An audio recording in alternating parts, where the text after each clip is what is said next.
My son and his wife had been living in my house for 8 years. When the baby was born, my daughter-in-law shoved my wife and shouted, "Don't touch him. You're filthy." My blood froze. I called my son and said 3 words that left them stunned. "My name is Stephen and I'm 67 years old." I never thought I'd be telling this story, but sometimes life forces you to confront truths you've been avoiding for years. What happened in my living room that Tuesday morning changed everything I thought I knew about family, respect, and the dangerous cost of being too generous. My son Samuel moved into our house 8 years ago with his wife, Everly. At the time, it seemed like the right thing to do. They were struggling financially. Martha and I had the space and we believed family should help family. Samuel was our only child and we wanted to give his marriage the best chance to succeed. 8 years, that's how long Martha and I opened our home, our hearts, and our wallets to a woman who would eventually show us exactly what she thought of our kindness. The morning started like any other. Martha was in the kitchen preparing breakfast, humming softly while she arranged fresh flowers in a vase. At 73, my wife still found joy in small things. Her silver hair caught the morning light as she moved around our kitchen with the same gentle grace that had captured my heart 45 years ago. I was reading the newspaper in my chair when I heard the crying. Not just any crying, but the sharp demanding wail of a newborn. Our grandson had arrived 3 days earlier, and the whole house had been walking on eggshells around Everly's very specific rules about noise, visitors, and routines. "Stephen, could you ask Martha to keep it down in there?" Everly's voice carried from the living room, sharp with irritation. "The baby needs his rest." I looked up from my paper. Martha was barely making any noise at all, just the soft clink of dishes being arranged. But this had become typical. Over the years, Everly had developed an endless list of things Martha needed to do differently in her own home. I heard Martha's footsteps approaching the living room, probably to see if she could help with the baby. My wife had been so excited about being a grandmother. She'd spent weeks preparing, buying tiny clothes, setting up a corner of our bedroom with baby supplies, dreaming about all the ways she'd spoil our first grandchild. Then I heard it, the sound that changed everything. A sharp thud followed by Martha's surprised gasp and the crash of something hitting the floor. I dropped my newspaper and rushed toward the living room, my heart already racing. What I saw made my blood turn to ice. Martha was on the ground, her face flushed with pain and embarrassment. The fresh flowers she'd been carrying were scattered across our hardwood floor, water spreading in a dark stain near her knees. He was trying to gather herself, confused and hurt, looking up at Everly with wide, bewildered eyes. Everly stood over her, holding our grandson, her face twisted with disgust and fury. "Don't you dare touch him," she screamed at Martha, who hadn't even been reaching for the baby. "You're dirty. Look at this mess you've made. You think I'm going to let filthy hands anywhere near my son?" My 73-year-old wife, the woman who had raised Samuel with more love and patience than any child deserved, was sitting on our floor being called dirty in her own home. The silence that followed was deafening. Even the baby stopped crying as if sensing the weight of what had just happened. Martha's eyes filled with tears, not from physical pain, but from the crushing humiliation of being treated like a servant who had overstepped her bounds. I watched my wife try to clean up the scattered flowers with shaking hands, her dignity being stripped away piece by piece. Everly stood there like a queen surveying her kingdom, our grandson in her arms, completely unbothered by the devastation she'd just caused. Something broke inside me in that moment. Not just my heart, but something deeper. The realization that I had allowed this woman to turn my home into her personal domain where my wife of 4 decades was treated like an unwelcome intruder. "Martha," I said quietly, my voice steady, despite the rage building in my chest. I reached down to help her up, my hands gentle on her arms. "Let me help you." She looked at me with such sadness, such defeat, that I wanted to scream. This wasn't the woman I married, full of life and laughter. This was someone who had been slowly crushed under 8 years of constant criticism and control. As I helped Martha to her feet, I caught sight of something in Everly's expression. Satisfaction. She was enjoying this. The power, the control, the way she could humiliate my wife and face no consequences. "Samuel," I called out, my voice cutting through the tension. My son appeared in the doorway, looking uncomfortable, but not nearly as shocked as he should have been. That's when I realized he'd been watching this happen for months, maybe years, and had done nothing to stop it. "Dad, Everly's just protective of the baby," he started, his voice weak and defensive. "New mothers can be." "Samuel," I interrupted, my eyes never leaving Everly's face. "I need to speak with you now." Everly shifted the baby in her arms, her chin raised defiantly. "Actually, Stephen, Samuel and I were just discussing how we think it might be better if Martha stayed in the bedroom when the baby's in the main areas of the house for hygiene reasons. You understand? Hygiene reasons about my wife and our own home." I looked at my son, waiting for him to say something, anything to defend the woman who had sacrificed everything for his happiness. Instead, Samuel avoided my eyes and mumbled something about doing what's best for the baby. That's when I knew this wasn't just about one incident. This was about 8 years of my wife being slowly erased from her own life and me being too blind or too passive to see it happening.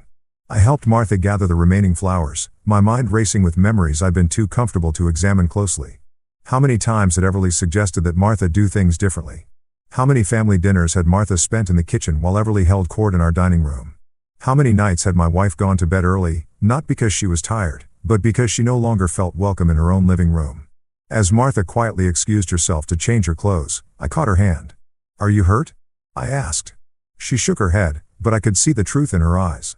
She was hurt, just not in the way I was asking about. That night lying in bed next to Martha, I made a decision. I had spent 8 years being a generous father and a patient grandfather-to-be. I had overlooked things, made excuses, kept the peace for the sake of family harmony.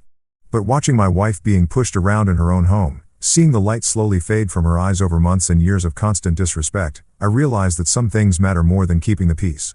I was about to discover just how far Everly's sense of ownership over our home actually went. The next morning, I woke up with purpose for the first time in years. Martha was already up, moving quietly around our bedroom, as she had learned to do over the past 8 years. Everything about her movements had become smaller, more careful, designed not to disturb the people living in our house, who had somehow become more important than we were. I found Samuel in what used to be my home office, now converted into a makeshift nursery overflow area. He was changing the baby's diaper, looking tired but content. For a moment, watching him with his son, I remembered why I had wanted to help him in the first place. "Samuel, we need to talk," I said, keeping my voice low. He glanced up nervously. "Dad, if this is about yesterday, Everly was just tired. New baby and all. She didn't mean anything by it." I pulled a chair close to him and sat down. "Son, your wife pushed your mother to the ground in our own living room. She called her dirty. Does that sound like something we just brush off?" Samuel's hand stilled on the baby's clothes. "She didn't push her dad. Mom just lost her balance. Everly was protecting the baby from germs. You know how important that is in the first few weeks." The ease with which he dismissed what we'd both witnessed made my stomach turn. "Samuel, I saw it. Your mother was bringing fresh flowers to brighten up the living room. She wasn't even near the baby." "Look, Dad," Samuel said, lifting his son and holding him close. "I know Mom means well, but Everly has very specific ideas about child care. She's read all the books. She knows what she's doing." I stared at my son, this 34-year-old man who had apparently forgotten that his mother had successfully raised him without any books telling her how dirty she was. "And what about our ideas?" "This is our house, Samuel." Something flickered across his face, uncomfortable and quick. "Of course it is, but we're living here, too, and we need to think about what's best for everyone." "What's best for everyone?" I repeated slowly. "Tell me, son, when was the last time your mother felt comfortable in her own living room?" Samuel shifted uncomfortably. "What do you mean?" "I mean, when was the last time Martha sat in her favorite chair without Everly commenting on how she was doing something wrong? When was the last time she cooked a meal without being told it was too salty, too bland, or prepared incorrectly?" "Dad, that's not when was the last time your mother spoke at dinner without being interrupted or corrected?" The silence stretched between us. Samuel looked down at his son, avoiding my eyes. The baby made small, contented noises, completely unaware that his presence had become a weapon in a war nobody had officially declared. "Everly just has high standards," Samuel finally said. "And Mom, well, she's getting older. Sometimes she forgets things or doesn't do things the way Everly prefers." "The way Everly prefers," I echoed. "In our house, it's not just your house anymore, Dad. It's our family home." There it was, the truth I'd been avoiding for 8 years. Somehow, without any discussion or agreement, our house had stopped being our home and had become their family's temporary kingdom, with Martha and me as reluctant subjects. I thought about all the small changes that had happened so gradually, I'd barely noticed them. How Everly had rearranged our living room furniture because it flowed better. How she'd convinced Samuel to move their bedroom into the master suite on the first floor because climbing stairs was impractical with a baby, leaving Martha and me to relocate to the smaller upstairs bedroom. How she'd taken over our kitchen completely, declaring that Martha's cooking was too heavy and not nutritionally balanced, effectively banishing my wife from the space she'd commanded for 40 years. "Samuel," I said carefully, "do you remember when you first moved in here? What we agreed on?" He looked uncomfortable. "You said we could stay until we got back on our feet. And how long did we say that would take?" "A year, maybe 2 at the most." "It's been 8 years, son." "I know, but things have been complicated. The economy, job changes, and now the baby. Have you been looking for your own place?" The question hung in the air. Samuel's face told me everything I needed to know before he spoke. "We've been comfortable here," he said finally. "And with the baby coming, Everly thought it made sense to stay where there's help and support." Help and support. I almost laughed. Martha had been providing both for 8 years while being treated like hired help who couldn't do anything right. Does Everly work, Samuel? Another uncomfortable shift. She's focusing on being a mother right now. That's a full-time job. And you? I'm between opportunities at the moment, but with the baby, we need to be smart about childcare costs. I felt something cold settle in my chest. My son was unemployed. His wife had never worked during their 8 years in our house, and they were now planning to stay indefinitely because leaving would require them to actually support themselves. "Samuel, who pays for your groceries?" He looked at me like I was asking an inappropriate question. "We contribute when we can." "Who pays for your car insurance, your phone bill, the utilities that have tripled since you moved in?" "Dad, we're family." I thought, who bought the crib upstairs, the changing table, the monitor system, the special bottles and formula and diapers? Samuel's face flushed. "You and Mom wanted to help with a baby." "We did, but we were never asked, Samuel." Everly would mention needing something, and Martha would quietly go by it. "Your wife never said please or thank you. We just expected it." I watched my son struggle with information he'd been avoiding for years. The truth about how his small family was surviving and at whose expense. "Where does Everly think the money comes from, son?" "When Martha buys groceries for 5 people instead of 2. When our electric bill jumps because someone's running space heaters and sound machines all night. When we're suddenly buying organic everything because regular food isn't good enough for your wife's standards." Samuel was quiet for a long time, holding his son and avoiding my eyes. "I didn't realize you felt like we were taking advantage," he said finally. "It's not about feeling taken advantage of, Samuel. It's about respect. It's about Martha being treated like a guest in her own home. It's about you standing by while your wife pushes your mother around. She doesn't push her around. Yesterday, she literally pushed her to the ground." Samuel winced. "That was an accident." "No, son. That was the result of 8 years of your wife treating your mother like she doesn't belong here. Yesterday was just the first time it got physical." I stood up looking down at my son and grandson. "I want you to think about something, Samuel. If someone treated your son the way Everly treats Martha, how would you handle it?" Samuel's arms tightened protectively around the baby. "I'd never let anyone hurt him." "Then why are you letting your wife hurt your mother?" I left him sitting there with that question. As I walked back toward the kitchen, I could hear Everly's voice drifting from the living room. She was on the phone with someone, and her tone was completely different from the exhausted new mother act she put on around us. "Oh, it's perfect," she was saying, her voice animated and confident. "We have the whole place basically to ourselves. The old woman mostly stays upstairs now, and Steven's completely manageable. Samuel does whatever I tell him to do." I stopped walking. She was talking about us, about our home, about my wife. "No, we're not planning to move anytime soon," Everly continued. "Why would we? Free house, free food, built-in babysitting. It's like winning the lottery, except easier." The person on the other end must have said something because Everly laughed. A sound I'd rarely heard in our house. "Trust me, they're not going anywhere. Martha's too beaten down to cause trouble, and Steven's too much of a pushover to make demands. By the time they realize what's happening, we'll have everything exactly how we want it." I stood frozen in our hallway, listening to my daughter-in-law discuss our family like we were marks in some long-term con game. The casual cruelty in her voice, the complete lack of gratitude or affection made me realize that what happened yesterday wasn't an isolated incident or a moment of new mother stress. It was Everly showing her true face for the first time, confident that there would be no consequences. As I stood there listening to her laugh about how easily she'd manipulated our family, I realized that the conversation I'd just had with Samuel was only the beginning. This wasn't just about respect or boundaries or even money. This was about a woman who had spent 8 years systematically taking over our home and our lives and who was now planning to continue that takeover indefinitely. The question was, what was I going to do about it? After overhearing Everly's phone conversation, I couldn't shake the feeling that there was more going on than I'd realized. Her words kept echoing in my mind, "By the time they realize what's happening, we'll have everything exactly how we want it." What exactly did she mean by that? I spent the next few days watching more carefully, paying attention to things I'd been too trusting to notice before. Martha seemed to sense my change in mood, but didn't ask questions. She'd learned over the years that asking too many questions around Everly led to uncomfortable confrontations. It was Thursday afternoon when I made the discovery that changed everything. I was looking for our homeowner's insurance documents in my old filing cabinet, which I'd moved to the basement when Samuel and Everly took over my office. As I rifled through folders that hadn't been touched in months, I found something that made my blood run cold. Mixed in with our personal documents were papers I'd never seen before. Official-looking forms with our address on them, but not our names. I pulled out a stack of documents, my hands trembling as I read them. Utility bills, but not in my name or Martha's. They were in Everly's name. Not just one bill, but several months' worth.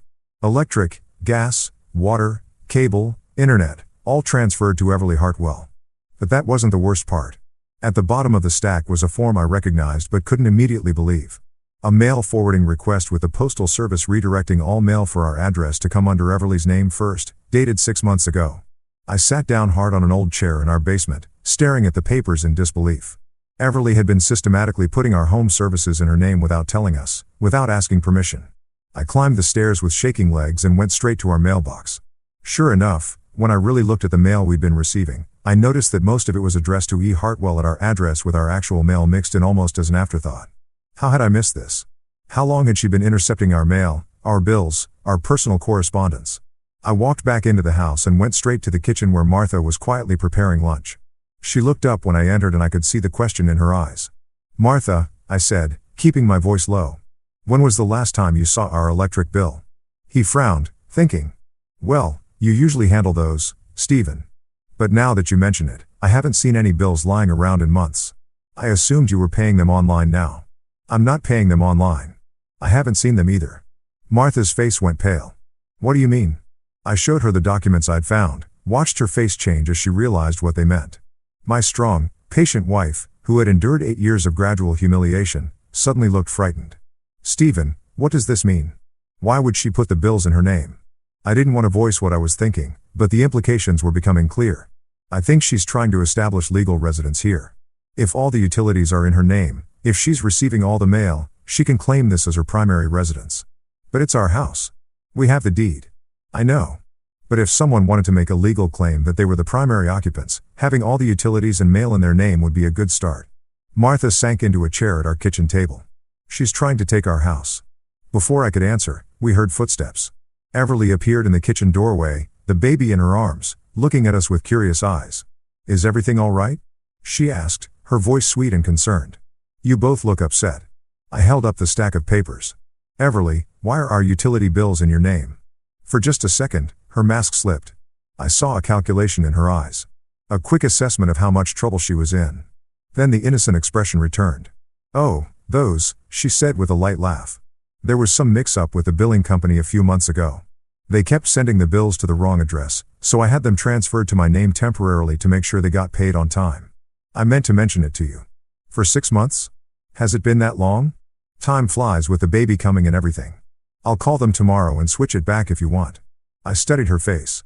She was good at this. I'd give her that. The explanation was plausible enough, delivered with just the right amount of casual dismissal. "What about the mail forwarding?" This time, the pause was longer. "Mail forwarding. The Postal Service has a forwarding order that sends all mail for this address to you first." Everly shifted the baby in her arms, buying time. "I honestly don't know what you're talking about, Stephen. Maybe there was some mistake when I updated my address after we moved in. You know how confusing Postal Service forms can be 8 years ago? I said I'd look into it, didn't I?" Her voice had an edge now, the sweet tone cracking slightly. "I don't understand why you're making such a big deal about this. We're family. We all live here together. It's our house, Everly." He looked at me with what I can only describe as pity. "Of course it is. I never said it wasn't. But we live here, too, Stephen. We contribute to the household. It makes sense for the bills to be organized efficiently." Martha spoke up for the first time, her voice quiet but steady. "How do you contribute to the household, Everly?" The question hung in the air like a challenge. Everly's eyes narrowed slightly as she looked at my wife. "I take care of the baby. I manage the household schedules. I make sure everything runs smoothly. By putting our bills in your name without telling us, by handling practical matters that you and Stephen obviously don't have time for anymore." The condescension in her voice was unmistakable now. She wasn't even trying to hide it. "We're not senile, Everly," I said. "We've been managing our household and finances for over 40 years. "Of course you have," she said. But her tone suggested the opposite. "I'm just trying to help. But if you'd rather handle everything yourselves, that's fine. Samuel and I can find somewhere else to live." It was a threat disguised as accommodation. She was betting that we wouldn't call her bluff, that the thought of losing access to our grandson would make us back down. But something had changed in me since I'd found those papers. The realization that she'd been systematically working to establish legal claim to our home had awakened something I'd kept buried for too long. "Actually," I said, my voice calm and steady, I think that might be for the best. Everly's face went white. Excuse me. I think it's time for you and Samuel to find your own place. You've been here 8 years. That's long enough. You can't be serious. I'm completely serious. Samuel, she called out, her voice sharp with panic. Samuel, get in here. My son appeared within seconds, looking alarmed. What's wrong? Your father is trying to kick us out, Everly said, her voice trembling with manufactured emotion. He's upset about some silly paperwork mix-up, and now he wants to throw us out on the street with a newborn baby. Samuel looked between us, confused and clearly uncomfortable. Dad, what's going on? I handed him the stack of papers. Your wife has been putting our household bills in her name without our knowledge or permission. She's also redirected our mail through the postal service. Samuel frowned as he looked through the documents. Everly, what is this? It's nothing, she said quickly. Just some administrative convenience to make sure bills got paid on time. Your father is making it sound much more sinister than it is. For 6 months, Samuel asked, echoing my earlier question. I told you I meant to mention it. With the pregnancy and everything, it slipped my mind. Samuel looked at the papers more carefully. I could see him starting to understand the implications. This makes it look like you're the primary resident here. That's ridiculous, Everly snapped. It's just paperwork. Your parents are acting paranoid. But Samuel wasn't looking at his wife anymore. He was looking at me, and I could see the exact moment when the pieces started falling into place in his mind. All the small changes over the years, all the ways Everly had gradually taken more control over the house, all the times she'd made decisions without consulting Martha and me. Everly? Samuel said slowly, why would you put the utilities in your name without asking? I already explained. No, he interrupted, his voice getting stronger. Why would you really do this? For the first time since I'd known her, Everly looked genuinely rattled. The baby started to fuss in her arms, sensing the tension in the room. I was trying to help, she said, but her voice lacked conviction now by taking over our parents' house. It's not taking over. It's organizing. Someone needed to handle these things properly. Properly? Martha spoke up again, her voice stronger now. We've been handling our affairs properly since before you were born. Everly's mask finally slipped completely. Really? Because from where I stand, you two have been letting this place fall apart. Bills getting mixed up, mail going to the wrong places, systems that haven't been updated in decades. Someone needed to modernize things around here. Someone needed to take over, you mean? I said, yes. The word exploded out of her before she could stop it. Yes, someone needed to take control because you two obviously can't handle it anymore. The silence that followed was deafening. Even the baby had stopped fussing, as if sensing that something important had just been revealed. Samuel stared at his wife with an expression I'd never seen before. Not anger exactly, but recognition. The dawning realization that the woman he'd married wasn't who he thought she was. How long have you been planning this? He asked quietly. Planning what? I wasn't planning anything. How long have you been working to take over their house? Everly's eyes darted between all of us, and I could see her calculating whether she could still talk her way out of this. That's when I knew we were about to discover just how deep this went. The tension in our kitchen was suffocating. Everly stood there holding our grandson, her face cycling through emotions as she tried to decide which approach would work best. I'd seen her do this before during smaller conflicts, but never when the stakes were this high. You're all overreacting, she said finally, settling on indignation. I was trying to help streamline things around here, and now you're acting like I committed some terrible crime. Help streamline things? Samuel repeated, his voice flat. He was still holding the papers, looking at them like they were written in a foreign language. By putting our parents' utilities in your name. Our utilities, Everly corrected. We live here, too, Samuel. We're part of this household. It's not our house, Samuel said quietly. Isn't it? Everly's voice turned sharp. We've been here for 8 years. We contribute to this family. We help maintain this place. At what point does it become our home, too? When we buy our own, I said firmly. Everly laughed, but there was no humor in it. With what money, Stephen? You know Samuel's been having trouble finding steady work. You know we can't afford our own place right now. Are you really going to throw us out on the street with a newborn because of some paperwork? It's not just paperwork, and you know it, Martha said. Her voice was steadier than I'd heard it in years. You've been taking over our home piece by piece. I've been making improvements. I've been organizing things that needed organizing. I've been stepping up because nobody else would. Nobody asked you to step up, I said. Nobody needed to ask. It was obvious what needed to be done. Samuel looked up from the papers. What needed to be done? Everly turned to face him fully, and I could see her switching tactics again. This time, she chose vulnerability. Samuel, your parents are getting older. They're not as sharp as they used to be. Bills were getting mixed up. Appointments were being missed. Things were falling through the cracks. I was just trying to help keep everything organized. We never missed any bills, Martha said firmly. You missed the insurance payment last spring. That was a clerical error at their office. We got it straightened out. And what about the time the water company shut off service for non-payment? I stared at her. The water was never shut off. It would have been if I hadn't called them and straightened things out. Everly? Samuel said slowly. Are you saying you've been managing their bills without telling them? She shifted the baby to her other arm, using the movement to avoid answering directly. I've been helping when I noticed things that needed attention by putting everything in your name, by making sure nothing got missed. Her voice was getting higher, more desperate. The baby started crying again, and Everly bounced him automatically while continuing to argue. Look, I don't understand why everyone is so upset about this. We're family. We help each other. I saw areas where I could contribute more effectively. So, I did. More effectively than the people who own the house, I said. Sometimes, yes. The admission hung in the air. Everly realized what she'd said and tried to backtrack, but it was too late. I mean, I have more time to handle these things. You and Martha have other priorities. I was just trying to be useful. Useful or in control? Samuel asked. His question seemed to break something in Everly. Her careful composure cracked, and for the first time I saw the real anger underneath. Yes, in control, she snapped. Someone needed to be in control around here because nothing was getting done right. Do you know how frustrating it is to watch things being handled inefficiently when you know you could do it better? So, you decided to take over, Martha said. I decided to step up and handle things that needed handling without asking permission. Without needing permission, Everly's voice was full of fury. Now, I live here. I contribute to this household. I shouldn't need permission to organize our home efficiently. It's not your home, I said firmly. It's been my home for 8 years. I've cleaned every room, organized every closet, managed every system. I know this place better than either of you do at this point.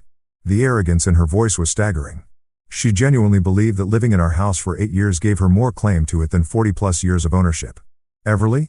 Samuel said, his voice quiet but intense. What exactly were you planning to do with all these bills being in your name? He looked at him like he'd asked a stupid question. I was planning to keep the house running smoothly. Someone has to be responsible for these things. But why did it have to be you? Because I'm the one who's here all day. I'm the one who notices when things need attention. I'm the one who has time to handle administrative details. You could have asked us to handle our own bills, Martha pointed out. I could have, but why would I when I was already taking care of it? Because it's our house, I said again. Everly's patience finally snapped completely. Your house that you can't afford to maintain without our help. Your house that was falling apart before I started organizing it. Your house that Samuel and I have been subsidizing with our presence and our labor for 8 years. Subsidizing? Samuel's voice was incredulous. Yes, subsidizing. Do you think we've been living here for free? Do you think I haven't been contributing? I've been managing this household, maintaining these systems, improving this property. That has value, Samuel. That's worth something, not ownership, Martha said firmly. Isn't it? At what point does sweat equity become actual equity? At what point does the person who's actually running the household get a say in how it's run? I felt something cold settle in my stomach. This wasn't just about bills and mail forwarding. This was about a fundamental belief that her 8 years of living in our house had given her ownership rights. Everly, I said carefully, do you think you own this house? He looked at me like I was being deliberately dense. I think I've earned a stake in this house. Yes, you've earned a stake in our house.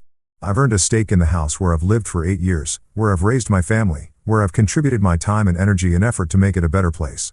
Samuel stared at his wife as if seeing her for the first time. Everly, this is insane. You can't just claim ownership of someone else's property because you've been living there, can't I? What about common law marriage rights? What about tenant rights? What about the fact that I've been the primary person managing this property for years?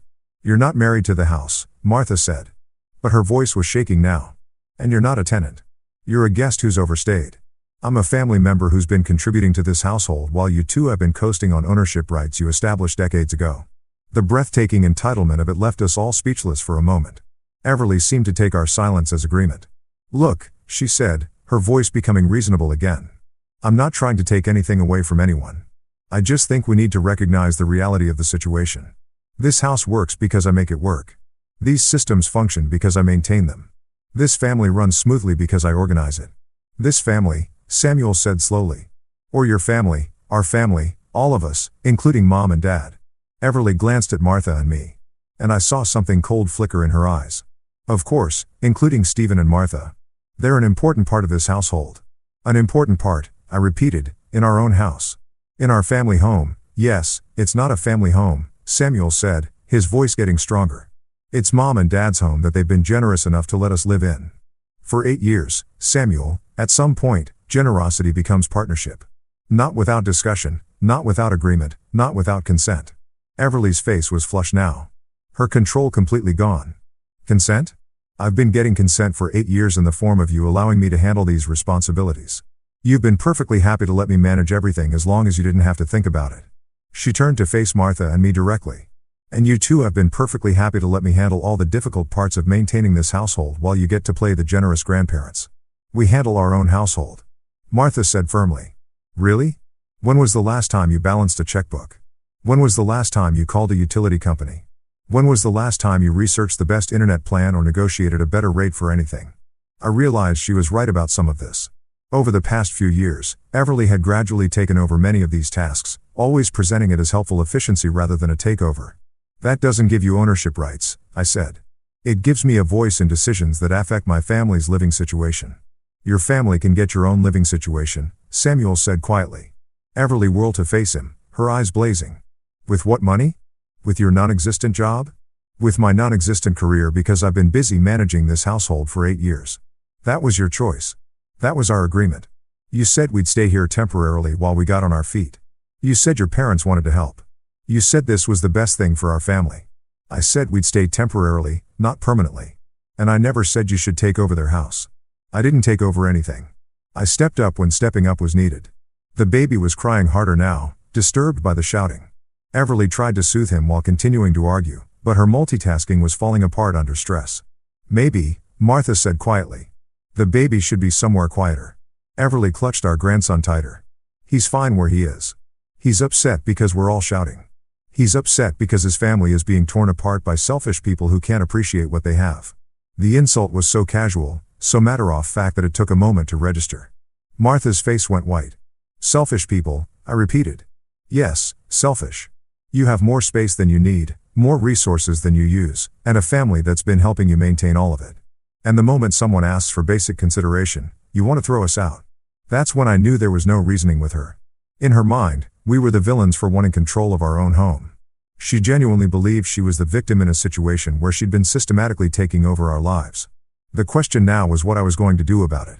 After that explosive confrontation in the kitchen, the house felt like a powder keg waiting to explode. Everly had retreated to the master bedroom with the baby, slamming the door behind her. Samuel had wandered outside to the backyard, looking shell-shocked. Martha and I were left standing in our own kitchen, trying to process what had just happened. Stephen, Martha said quietly, her voice shaking. She really thinks she owns our house, I nodded, still staring at the stack of papers in my hands. Not just thinks it, she's been working toward it systematically. What do we do? That was the question that kept me awake all night. What did we do about a woman who had spent 8 years gradually taking control of our home and now believed she had legal and moral rights to it? What did we do about our son who was clearly trapped between loyalty to his wife and recognition of what she'd done to his parents? The next morning, I made a decision. While Everly was busy with the baby and Samuel was still avoiding everyone, I drove to downtown and walked into the offices of Patterson & Associates, the law firm that had handled our estate planning for years. Robert Patterson was a few years younger than me, a sharp man who'd been practicing family law for over 30 years. When I explained the situation, his expression grew increasingly serious. Stephen, what you're describing sounds like someone trying to establish adverse possession or at least tenant rights, he said, reviewing copies of the documents I'd brought. The utility transfers, the mail forwarding, these are classic steps someone might take to establish legal residence. Can she do that? Can she claim our house? In Texas, it's unlikely she could succeed with a full adverse possession claim because she's not occupying the property hostilely. She moved in with your permission, but she could potentially claim tenant rights, which would make removing her much more complicated. My stomach sank. What does that mean? It means that if she's established herself as a tenant, even without a formal lease, you might have to go through formal eviction proceedings to remove her. And if she's put utilities in her name and established mail forwarding, she could argue that she's been acting as the primary resident. You are. For 8 years, we've let them live their rentrée because Samuel is our son. I understand that. But the law doesn't always distinguish between generosity and formal tenancy agreements. If someone has been living somewhere long-term and handling household responsibilities, they can sometimes claim tenant rights. I felt sick. So, We're trapped? Not necessarily. But you need to be very careful about how you handle this. If you want them to leave, you should do it properly through legal channels. Robert leaned forward across his desk. Stephen, I have to ask, is there any chance your daughter-in-law has been getting legal advice? The steps she's taken are very methodical. They're exactly what someone might do if they were trying to establish a legal claim to residency. The thought hadn't occurred to me, but it made perfect sense. Everly's actions hadn't been random or emotional. They'd been calculated and systematic. What should I do? First, document everything. Every bill that's been transferred, every piece of mail that's been redirected, every change she's made without permission. Second, I'm going to draft a formal notice requiring her to transfer all utilities and mail back to your name within 30 days. Third, we're going to establish clear written expectations for their continued residence in your home. And if she refuses, then we proceed with formal eviction proceedings. It's not pleasant, but it's legal and it's final. I left Robert's office with a thick folder of legal forms and a plan of action. For the first time in weeks, I felt like I had some control over the situation. But when I got home, I realized that Everly had been making plans of her own.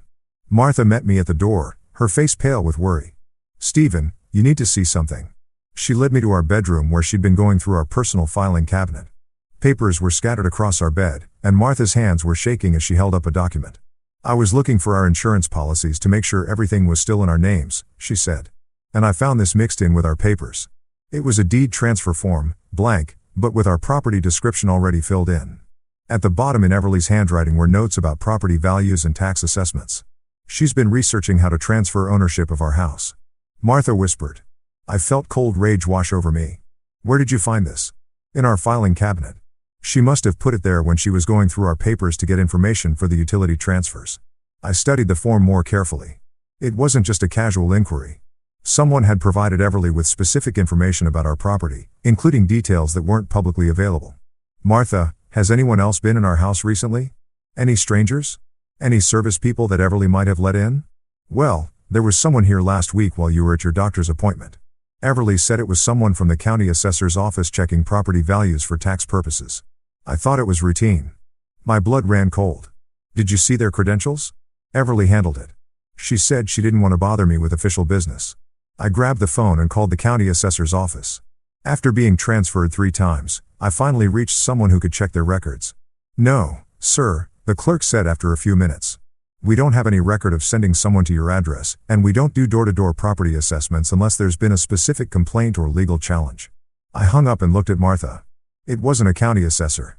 Everly let someone into our house under false pretenses, and now we have property transfer forms in our filing cabinet. Stephen, what is she planning? Before I could answer, we heard the front door open and Samuel's voice calling out, Mom, Dad, where is everyone? I gathered up the papers from our bed and went downstairs. Samuel was in the living room holding his son, looking more serious than I'd seen him in years. Dad, we need to talk, he said without preamble. Yes, we do. I sat down across from him, the deed transfer form in my hands. But first, you need to see this. Samuel looked at the form, his expression growing increasingly troubled. Where did this come from? Your mother found it in our filing cabinet along with property value assessments and notes in Everly's handwriting. Dad, I don't understand. Why would Everly have this? That's what I was hoping you could tell me. Samuel was quiet for a long moment, bouncing the baby absently. Last week, she was asking me questions about inheritance laws. She said she was just curious about how property transfers work when parents get older. What kind of questions? Things like, if someone lives in a house long enough, can they claim ownership? If someone improves a property significantly, do they get rights to it? If elderly people can't manage their affairs anymore, can family members take over legally? Each question felt like a punch to the gut. And you told her what? I told her I didn't know much about it, but that it sounded like she was overthinking things. Samuel looked up at me with worried eyes. Dad, she's not really trying to take your house, is she? I handed him the folder Robert Patterson had given me. Samuel, your wife has spent months transferring our utilities to her name, redirecting our mail, and now researching property transfers. Someone impersonating a county official was in our house last week gathering information. What do you think she's trying to do? Samuel read through the documents, his face growing paler with each page. Oh my God, he whispered finally. She's actually trying to take your house. It looks that way. But that's insane. That's theft. That's fraud. That's what happens when someone feels entitled to something that doesn't belong to them. Samuel handed the folder back to me and put his face in his hands. Dad, I had no idea. I mean, I knew she was controlling about household things, but I never imagined she would do something like this.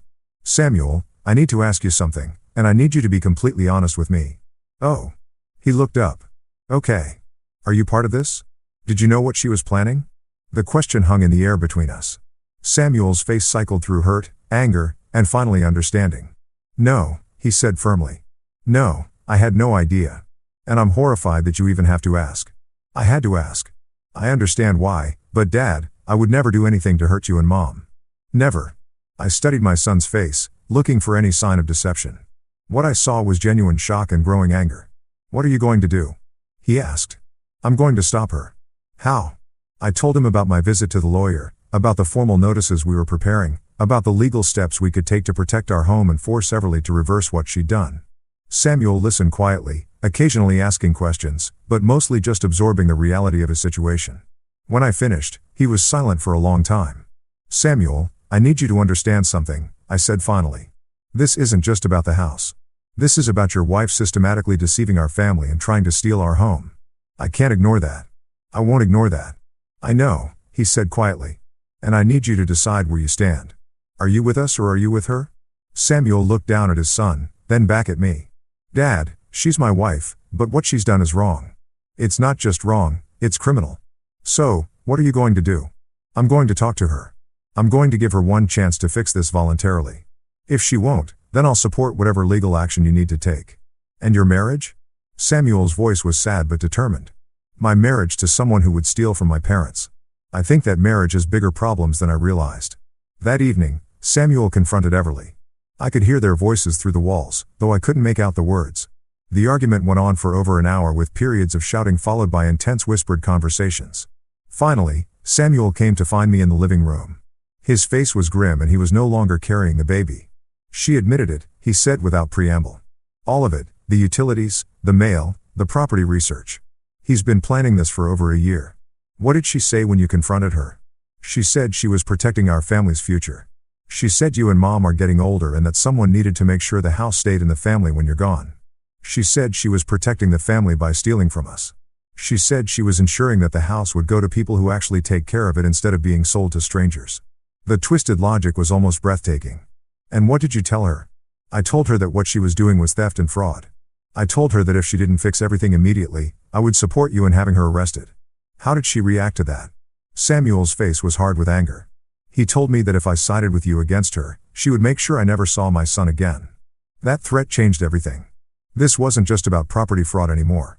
This was about a woman who was willing to use her own child as a weapon to get what she wanted. Samuel, I said carefully. What do you want to do? He looked at me with eyes that reminded me of the little boy I'd raised, the one who always tried to do the right thing, even when it was hard. I want to do whatever it takes to stop her, he said. Even if it means losing my marriage. I won't let her steal from you, and I won't let her use my son as blackmail. The next morning, I called Robert Patterson and told him we were ready to proceed with formal legal action. The time for family discussions and attempted compromises was over. Everly had made her choice. Now it was time for her to face the consequences. The formal legal notice was served to Everly on a Tuesday morning. I watched through our living room windows. The process server approached our front door, official documents in hand. Martha stood beside me, her fingers intertwined with mine. Both of us knowing that this moment would change everything. Everly answered the door with the baby in her arms, probably expecting a delivery or a neighbor. When she realized what was happening, her face went through a range of emotions I'll never forget. Confusion, then recognition, then pure rage. She slammed the door so hard that the baby started crying. The legal notice was comprehensive. It required Everly to transfer all utilities back to our names within 7 days, cancel the mail forwarding immediately, and cease any and all activities related to establishing residency or ownership claims on our property. It also informed her that she had 30 days to vacate the premises voluntarily or formal eviction proceedings would begin. But the most important part was what Robert Patterson had added at my request. A formal complaint was being filed with the district attorney's office regarding identity theft, mail fraud, and attempted property fraud. Within an hour of being served, Everly was in our living room, her face flushed with fury, demanding to speak with Samuel and me. Martha had wisely taken herself to visit her sister for the day, not wanting to be present for what was sure to be an ugly confrontation. "You can't do this to me," she screamed, waving the legal papers in the air. "I have rights. I've been living here for 8 years. You have the right to leave voluntarily," I said calmly. "That's about it. Samuel, Tell your father he's making a mistake. Tell him what this will do to our family. Samuel, to his credit, had clearly spent the past few days thinking about his priorities. Everly, what you've done is illegal. Dad is being more than fair by giving you a chance to fix it voluntarily. Fix what? I haven't done anything wrong. You've committed identity theft by putting their bills in your name, Samuel said, his voice steady despite the circumstances. You've committed mail fraud by redirecting their mail. You've attempted property fraud by researching ways to transfer their house to your name. These are felonies, Everly. I was trying to help this family, by stealing from my parents. By taking responsibility when no one else would. I'd heard enough. Heavily, you have 7 days to transfer everything back to our names. You have 30 days to find somewhere else to live. Those are your options. And if I refuse, then you'll be evicted, and the criminal charges will proceed. He stared at me with undisguised hatred. You would really do that? You would really destroy your son's marriage and take away your grandson over some paperwork? I would really protect my home and my wife from someone who's been systematically trying to steal from us. Yes, Samuel. She turned to her husband desperately. You can't let them do this to us. Samuel looked at his wife with an expression I can only describe as profound sadness. Everly, they're not doing anything to us. You did this to us. I did this for us. No, you did this for you. And now our son is going to grow up with a mother who tried to steal from his grandparents. That seemed to break something in Everly. She sank into our couch, still holding the baby. And for the first time since I'd known her, she looked genuinely defeated. I just wanted security, she said quietly. I wanted to make sure our family had a stable home. You already had that, Samuel said. My parents gave us that freely. For how long? What happens when they die? What happens when this house gets sold and we have nowhere to go? Then we figure it out like adults, Everly. We don't steal from the people who've been helping us. He looked between Samuel and me, and I could see her calculating one last desperate move. Fine, she said, standing up abruptly. Fine. You want me gone? I'll go. But I'm taking my son with me, and you'll never see him again. Samuel's face went white. Everly, don't do this. What? Protect my child from people who would destroy his family over money? It's not about money. It's all about money, she screamed. It's about a house and bills and property values. You're choosing money over your own grandchild. I felt something snap inside me. 8 years of watching this woman manipulate my family. 8 years of seeing my wife become smaller and quieter. 8 years of my son making excuses for increasingly unacceptable behavior. And now she was going to use our grandson as her final weapon. No, I said, my voice deadly calm. We're choosing honesty over theft. We're choosing respect over manipulation. We're choosing family over fraud. Samuel is my family. Samuel is our son. That baby is our grandson. You are the woman who tried to steal our home. Everly clutched the baby tighter, her eyes wild. You'll never see him again. I'll make sure of it. That's when Samuel finally found his backbone completely.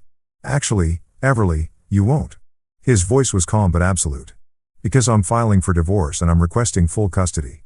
The silence that followed was deafening. Everly stared at her husband as if he'd just spoken in a foreign language. You can't, she whispered. I can, and I am. A mother who commits felony fraud against her own child's grandparents isn't someone who should have unsupervised custody of that child. Samuel, you can't do this to me. You can't take my baby away. I'm not taking him away. I'm protecting him from a mother who thinks theft and fraud are acceptable ways to provide for her family. Everly's face crumpled, and for a moment, I almost felt sorry for her. Almost. Please, she begged. Please don't do this. I'll fix everything. I'll transfer the bills back. I'll cancel the mail forwarding. I'll move out. Just don't take my baby. You should have thought about that before you decided to commit crimes, Samuel said firmly. The next few days were a whirlwind of legal activity. True to her word, Everly did transfer all the utilities back to our names. The mail forwarding was cancelled. She moved out of our house and into a cheap apartment across town, taking only her personal belongings, but the criminal charges proceeded anyway. Robert Patterson had advised us that letting the legal process continue was the only way to ensure that Everly couldn't try this again with someone else. The divorce proceedings were swift and decisive. When the judge heard about Everly's attempted property fraud along with her threat to use the child as a weapon against his grandparents, custody was awarded to Samuel with supervised visitation for Everly. 6 months later, I was sitting in our backyard watching Samuel push his son on the swing set we'd installed. Martha was in her garden humming while she tended to her roses. The house felt like our home again for the first time in years. Everly had been sentenced to 2 years probation and community service for the fraud charges. She was required to pay restitution for all the legal fees and costs associated with fixing what she'd done. She saw her son every other weekend under court supervision and was forbidden from bringing him to our house during those visits. Samuel had moved back in with us temporarily while he saved money for his own place. But this time it was different. He paid rent. He helped with household expenses.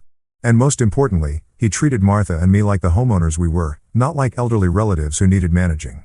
"Dad," Samuel said one evening as we sat on the porch watching his son play in the yard, "I owe you an apology." "For what?" "For letting it go on so long. For not seeing what she was doing. For not protecting you and Mom when I should have." I looked at my son, this man who had found his strength when it mattered most. "Samuel, you did protect us when it counted. When the choice was clear, you chose what was right. It shouldn't have taken so long. Maybe not. But you got there." We sat in comfortable silence for a while, watching Martha teach her grandson how to identify different flowers in her garden. The little boy was fascinated by everything she showed him, his face bright with curiosity and joy. "He really thought she could take our house," I said after a while. "She really thought she deserved it," Samuel corrected. "That was the scariest part. She genuinely believed that living here for 8 years gave her more rights than 40 years of ownership." I nodded. People can convince themselves of anything if it serves their purposes. The thing is, if she had just been grateful, if she had just been respectful, you and Mom would have probably helped us forever. He was right. If Everly had treated Martha with kindness, if she had contributed to our household instead of trying to control it, if she had asked for help instead of trying to steal what she wanted, we would have been happy to support our son's family indefinitely. But she couldn't do that. I said she needed to be in control. She needed to own things instead of just enjoying them. And now she's lost everything. I watched my grandson run across the yard to show Martha a butterfly he'd caught, his face glowing with excitement. He praised his gentleness with the creature and helped him release it back into her flower bed. "Not everything," I said. "She still gets to see him. She still gets to be his mother, even if it's not the way she planned." "Do you think she'll ever understand what she did wrong?" I considered the question. "I think she'll understand that she lost. I don't know if she'll ever understand why." 3 years later, Samuel bought a house 4 blocks away from us. It's close enough that we can walk over for dinner. Close enough that our grandson can ride his bicycle to our house after school. Close enough that Martha can babysit whenever Samuel needs her to. Everly remarried last year to a man who owned his own home. She still sees our grandson every other weekend, and according to Samuel, she seems happier now that she has her own domain to control. Martha and I renewed our wills recently, leaving everything to Samuel and establishing a trust fund for our grandson's education. The house that Everly tried so hard to steal will stay in our family after all, but it will pass through love and generosity, not theft and fraud. Sometimes I think about what would have happened if I hadn't found those papers in the basement. If I hadn't overheard that phone conversation. If I had just continued to ignore the small signs that something was wrong. Everly might have succeeded. She might have gradually taken over our home so completely that by the time we realized what was happening, it would have been too late to stop her. But I did find those papers. I did overhear that conversation. And when the moment came to choose between keeping the peace and protecting our family, I chose protection. Martha is happy again. She sings while she cooks. She tends her garden with joy. She plays with her grandson without fear of being criticized or corrected. Our home feels like our home again. And our grandson is learning that love doesn't come with strings attached. That generosity doesn't require gratitude, but that respect is non-negotiable. Even within families, especially within families. The 3 words I said to Samuel that day in the kitchen when I called him over and showed him those papers were simple. This stops now. Sometimes that's all it takes to change everything.